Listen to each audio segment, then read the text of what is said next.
पृथ्वी में भेजने की प्रक्रिया को भू संपर्कन संपर्कन कहते हैं, है ना। ठीक, भू संपर्क। अब जब लाइन वायरिंग होता है ना तो थर्ड वायर का यूज करता है, जिसको बोलता है अर्थ वायर। झटका उटका लगता है ना तो कहाँ चल जाता है, अर्थ में चल जाता है। कभी कभी देखिएगा ना फ्रिज वगैरह वगैरह से करंट आ जाता है, कभी कभी हल्का छूइएगा ना, हाँ करंट आ जाता है। जिसके घर में थर्ड वायर का यूज किया हुआ है ना, जो अर्थ वायर यूज किया है 3 वायर, तो जहाँ कुछ झटका लगा ना वो थर्ड वायर के, और जूम करें, पूरा नहीं दिख रहा है क्या? अच्छा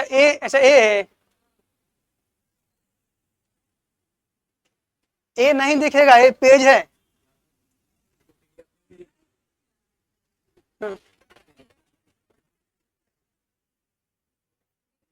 नहीं दिखेगा ये,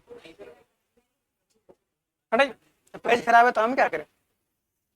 हवा से रगड़ के कारण आवेशों का पृथक्करण होता है। आवेश क्या होता है, पृथक्करण होता है, मतलब अगल बगल चला जाता है ना। सबसे ज्यादा आवेश बादल के निचले हिस्सों में होता है। जो आवेश होता है, अरे भाई, जो आवेश होता है ना जी, जो बादल का गरज होता है नीचे ही होता है ना। जहां ज्यादा घर्षण होगा आवेश वहीं पर आएगा ना। अगर आपस में रगड़े ना कोई वस्तु को, देखते हैं क्या होता है, हीट हो जाता है, गर्म हो जाता है ना। हीट होना मतलब आवेश उत्पन्न हो रहा है। क्या हो रहा है, आवेश, चार्ज उत्पन्न हो रहा है। ठीक है।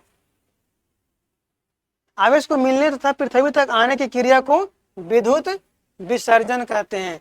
आवेशों को मिलने तथा पृथ्वी तक आने की क्रिया को क्या कहते हैं, विद्युत विसर्जन।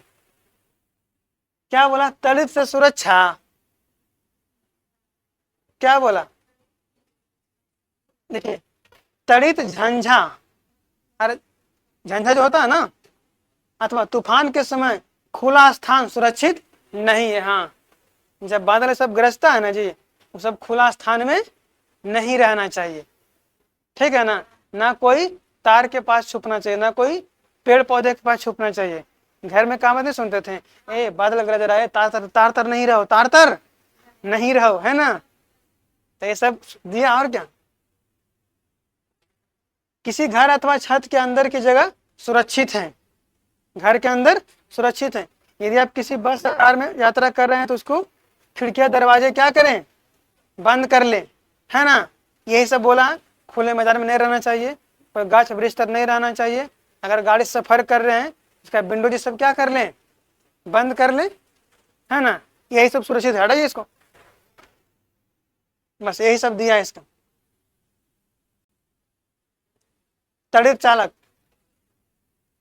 तड़ित झंडा, इसमें पानी के पाइपों को छूना भी पहुंच सकता है ना।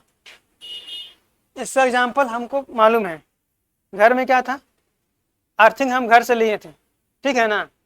और क्या किए थे ना, कभी कभी देखते हैं ना चापाकल में अर्थिंग है और अर्थ आ जाता है, तो क्या किए, नमक कोला दे के हम अर्थिंग तैयार किए, ठीक है।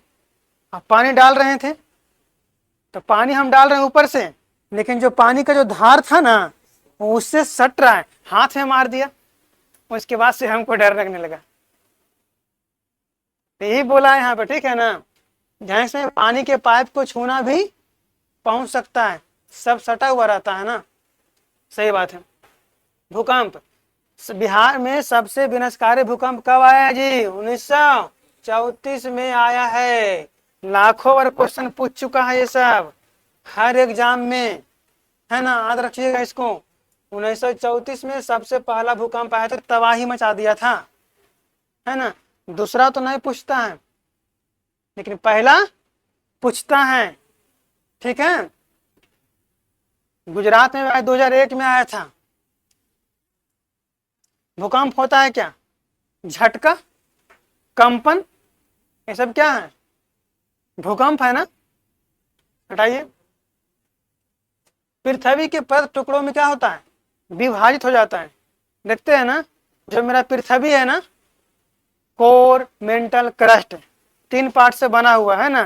प्लेट बाई प्लेट क्या होता है,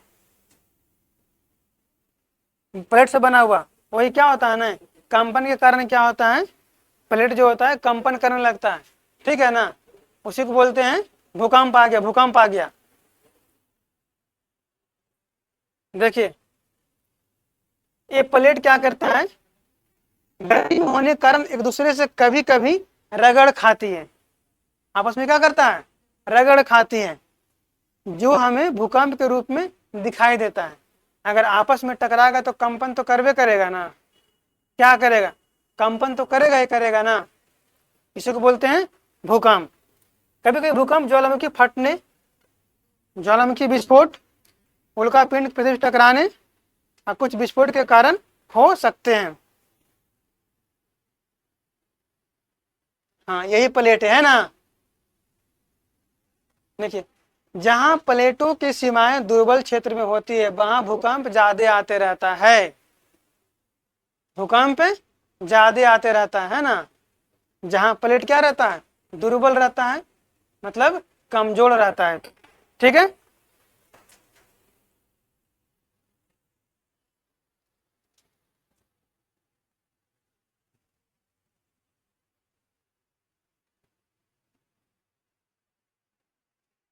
चलिए हाँ, भूकंप की जो तीव्रता मापते हैं, क्वेश्चन यहां से बनता है ना, किसे मापते हैं जी, रिएक्टर पैमाने से नापते हैं, रिएक्टर पैमाने से नापते हैं भूकंप।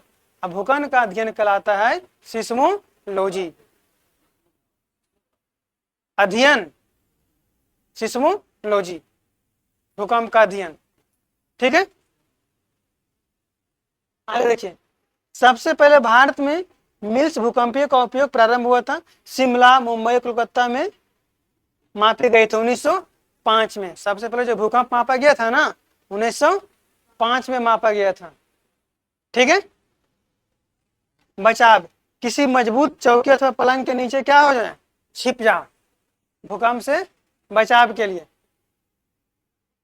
भवन, बिजली के तार और ब्रिज से दूर रहना चाहिए ना, कहीं गिर गया पॉल तो पॉल से भी जाएगा, और करंट रहेगा तो करंट से भी जाएगा।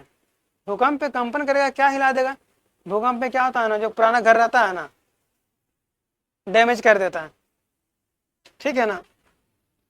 फसल उत्पादन एवं प्रबंधन, भारत एक कृषि प्रधान देश है, ऑप्शन देगा भारत क्या है, कृषि प्रधान देश है। लगभग 70% लोग कृषि पे आधारित हैं, कितना, 70% भारत में, 70% पूरा भारत सारा कृषि पे है। हमारा राज्य बिहार भी क्या है, हमारा राज्य बिहार भी क्या है, कृषि पर ही आधारित है, ठीक है ना। बड़े भूभाग, बड़े भूमि में उगाए जाने वाले पौधे फसल कहलाते हैं, जैसे गेहूं की फसल, धान की फसल, आलू की फसल। अब उसी में क्या हो जाएगा, है ये दिया हुआ रबी फसल और कोई खरीफ फसल और कोई जायद फसल। गेहूं कौन सा फसल जी, रबी, धान खरीफ। अब सबका टाइमिंग होता है ना, जून जुलाई में क्या बोया जाता है, जून जुलाई टाइम भी है ना धान।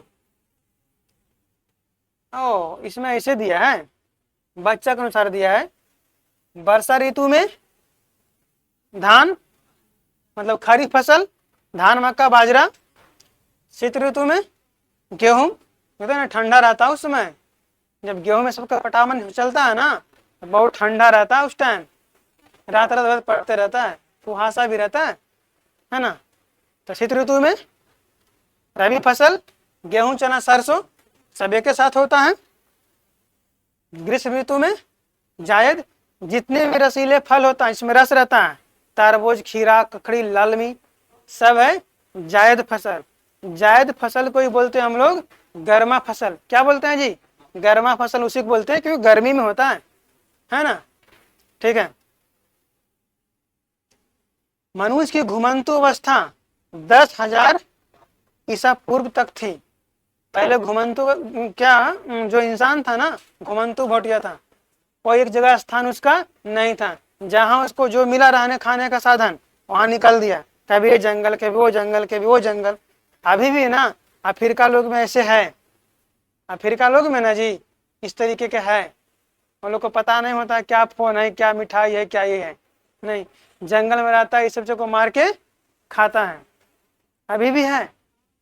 जो जैसा जगह हम लोग का जो पहला है ना मानव, सब अफ्रीका से है ना जी, आदि मानव सब। तो जैसे जैसे जहाँ जहाँ गया स्थान परिवर्तन हुआ, बदलाव आते गया, संगति का प्रभाव। अब यहाँ पे हाँ चल जाइए अमेरिका, ब्रिटेन, आपका बदलाव आ जाएगा, लैंग्वेज में, बोलने में, पहनावा में चेंज हो जाएगा। सबके साथ रहिएगा, सीखिएगा। आप कितनों भी नहीं जानते हैं ना, वहाँ से आइएगा तो इंग्लिश बोलना शुरू कर दीजिएगा, क्योंकि सब लोग तो यही बोलेगा ना। धीरे धीरे क्या होइएगा, आप भी सीख जाइएगा। लेकिन अभी हम लोग के पास क्या है, 24 आवर हिंदी हिंदी हिंदी हिंदी हिंदी चलता है, हिंदी सीखते हैं।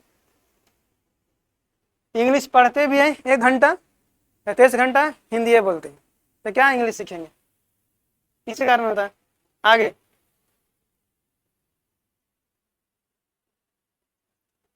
मिट्टी को तैयार करना,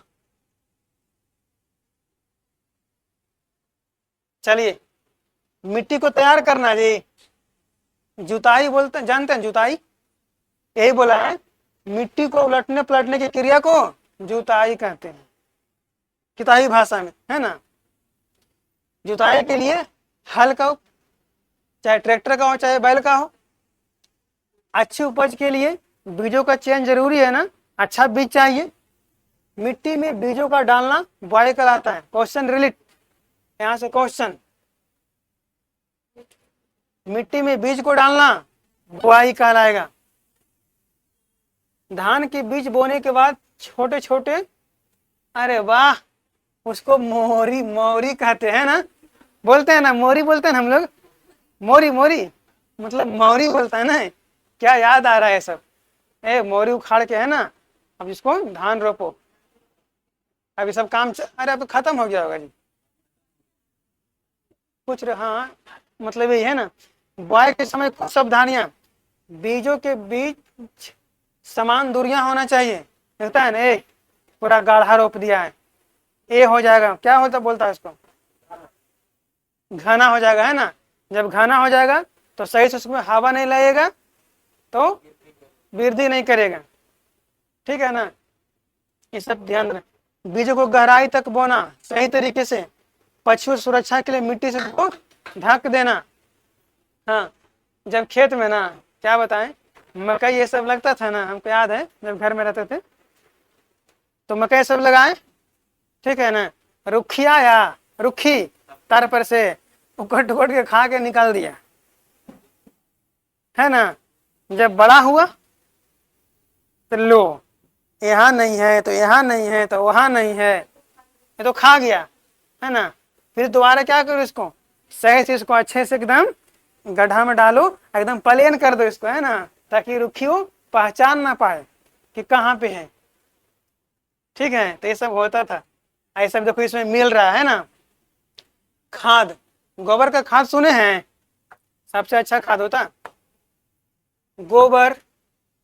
बेकार साग सब्जियां, पौधे, ये सब क्या होता है ना, सड़ गल के क्या बनता है, कार्बनिक खाद्य पदार्थ। कार्बनिक खाद्य पदार्थ उसी को बोलते हैं, जिसको हम सड़ा गलाकर बनाते हैं, ठीक है ना। एक होता है अकार्बनिक खाद्य पदार्थ, जैसे हो गया सल्फेट, फॉस्फेट, ये सब हो गया अकार्बनिक खाद्य पदार्थ, ठीक है ना जी। जिसको हम सड़ा गलाकर बनाते हैं उसको कार्बनिक, यूरिया ये सब अकार्बनिक। आगे, मिट्टी में पोषकों की पुनः पूर्ति के लिए खेतों में खाद डाली जाती है ताकि उसका पोषक मिले। हम लोग विटामिन प्रोटीन लेते हैं ना, तो पौधा को नहीं चाहिए, उसको भी चाहिए ना, लेते हैं। पौधा मुरझा रहा है तो कोई अलग दवाई चलता है, पीला हो रहा है तो अलगे चलता है, डीएपी, फॉस्फेट, है ना। सबको विटामिन प्रोटीन की जरूरत है, सबको, आदमी से लेकर जंतु जानवर तक सबको। खाद के अलावा कुछ रसायनों का प्रयोग करते हैं, हाँ अभी नाम ले रहे थे, urea, ammonia, potash, potassium sulphate, ठीक है। ये सब क्या हो गया, ये सब भी खाद है। ये देखिए अच्छा क्वेश्चन है।